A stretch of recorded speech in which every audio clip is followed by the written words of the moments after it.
Bonjour, bonjour na bandeko nyonso. Ozali bakuya kolanda ngai na ngonga oyo. Zangai na bengami na kombo ya Antonio Kwanzambi de Agua Rosada, ancien officier administratif ya commandement général de la police nationale angolaise.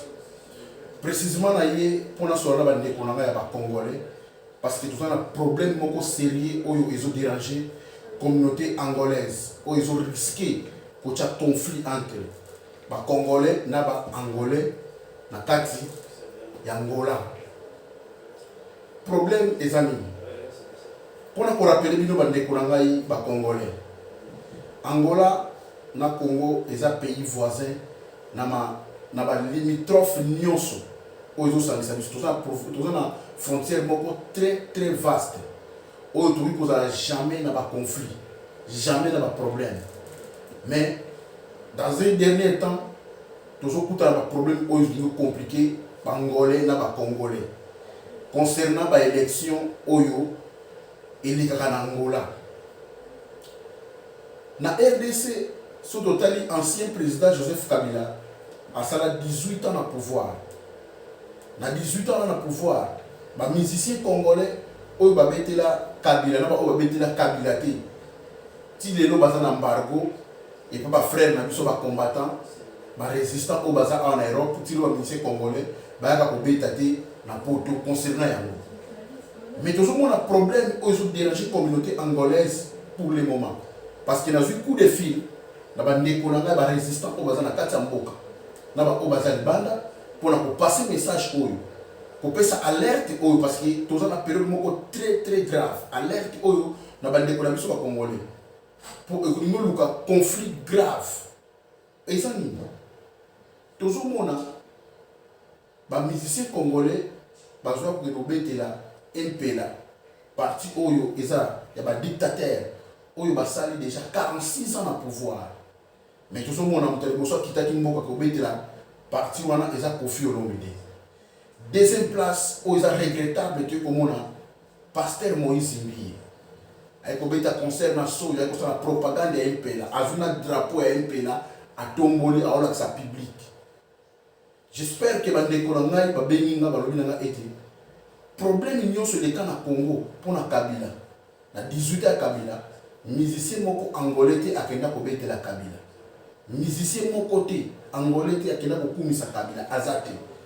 Mais tout le monde a confié à ce Moïse Mbiye a quitté Bazoya pour 100 000, 200 000 dollars pour la propagande de MPLA.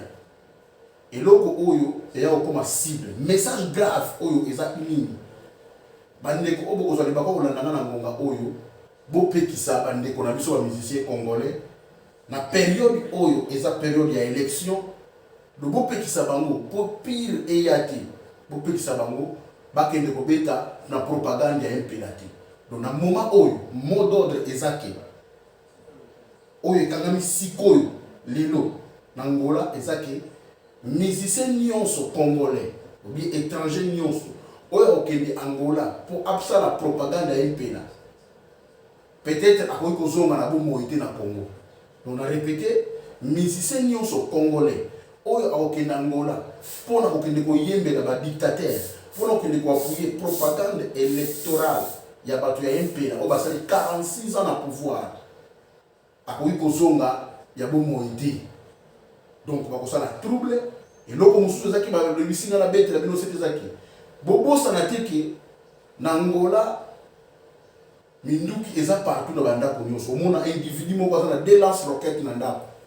Individu qui a un castor dans le monde.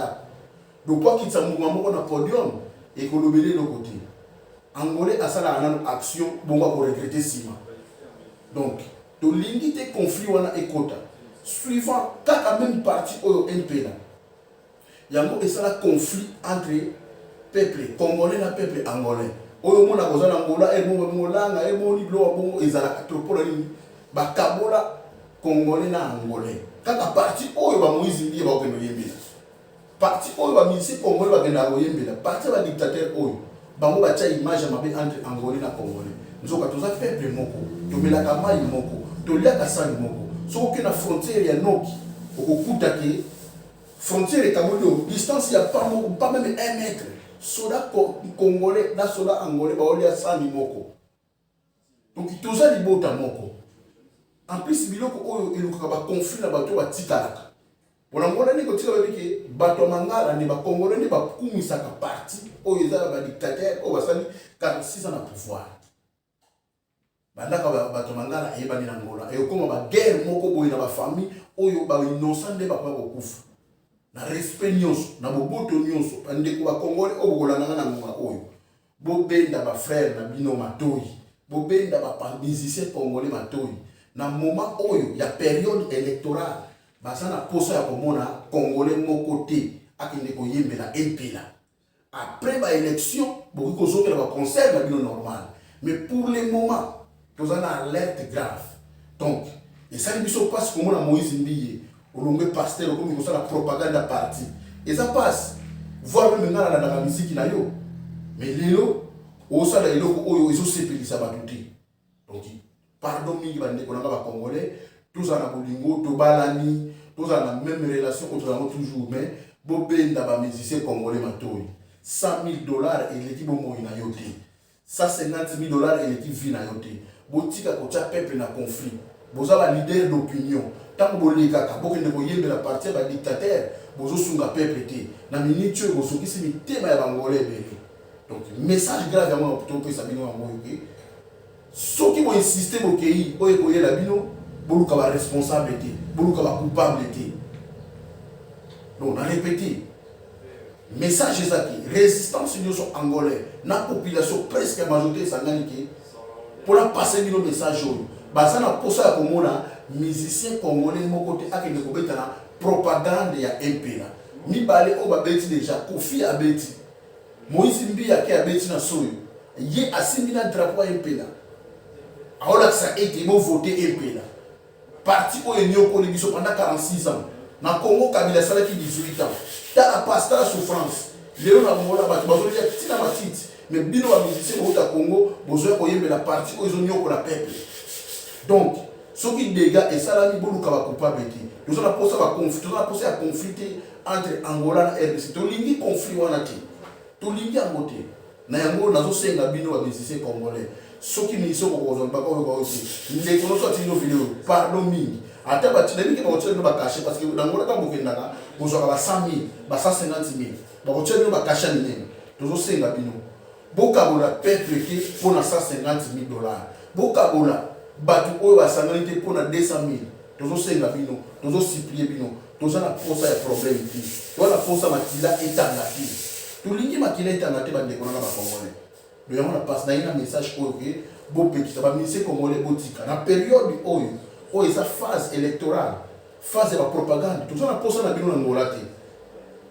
Tolingi ti tozola kabia entre Angola et RDC tolingi conflit wana ti. Donc ils ont alerte au reko pe sabino. Ils ont été bande ko bangolais baloba kiti. Ngayo reko passer message. Et cause la ti baloba ka te unité parce que et cause la yo musicien soki ba koki yo ti ozongi. Mais ekotika na entre ba petit peuple qui était mutu Kongola fanda kana ndako boy. Kongola za na quartier boy. Na Angola et passe à suivant bon. Et comme il y a des Congolais, tout ça, Tolingi et l'autre, on a dit qu'il a été Tolingi a voté. Tout le monde a dit qu'il a foot et Kabola, il a dit qu'il a balle. Et bon, les Campo, ils ont ma belle, il y a un. Il y a un Moïse Mbiyo, il y a un Zémono, tout Kabola Congoté. Ce que vous avez au Kabola, il y a un conflit, mon boy. Résistance, c'est à côté, il est ici. Il faut voter ça. Donc, tout ça, pour ça, il y a un problème. Tolingi qui vient entre deux pays voisins, entre trois pays hauts. Tout ça, il y a un accord tripartite. Angola, RDC, Congo, Brazza. Boyoka quand même. 100,000 et ça de l'autre côté. Boyoka, bon c'est la élection des cas. Bon, que nous besoin de la concert na bino. Mais dans le moment où il y a un mode d'ordre pesanique, musicien congolais mon côté, a qui ne kobeta na Angola, a qui ne la propagande à un peu la terre Angola. Musicien congolais mon côté. Le la minute yo, a tout qui Angola pour la propagande et Kobimaka pour la propagande. Donc tout l'ingiti, tout ce que Kimia ezala, tout l'ingiti ba innocent ba kufa. Tolingi a moté. Ok.